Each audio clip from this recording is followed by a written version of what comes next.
আমি বলি ধনুরাশি। হ্যাঁ ধনুরাশির সময়টা কিন্তু খুব একটা ভালো চলছে না, তার কারণ ধনুরাশির একদম 4th হাউসে শনির অবস্থান, 3rd হাউসে রাহুর অবস্থান, একটা জর্জরিত অবস্থান, বৃহস্পতি বক্রপতি ধনুরাশির রাশির অধিপতি, সে বুধের ঘরে একটা খারাপ ফলাফল দিচ্ছে।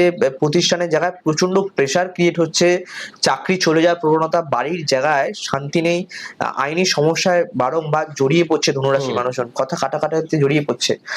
ধনুরাশি মানুষজনদের এই সমস্যাটা কিন্তু চলবে একদম আগস্ট পর্যন্ত। হুম হুম তারপর একটু আশার আলোর মুখ দেখতে পাবে ধনুরাশি মানুষজনদের। এই সময় ঠিকঠাক চলতে গেলে অবশ্যই তোমাদের ইষ্ট জপ করতে হবে, বৃহস্পতি মন্ত্র পাঠ করতে হবে, প্রতিদিন কেশরের তিলক পরে বাইরে বেরো, প্রতিদিন বৃহস্পতি মন্ত্র পাঠ করে বাইরে বেরো, প্রতিদিন বিষ্ণু পূজা করো, বিষ্ণুর নাম করো, এতে তোমাদের অনেক বেনিফিটেড পাবে ধনু রাশির লোকজন।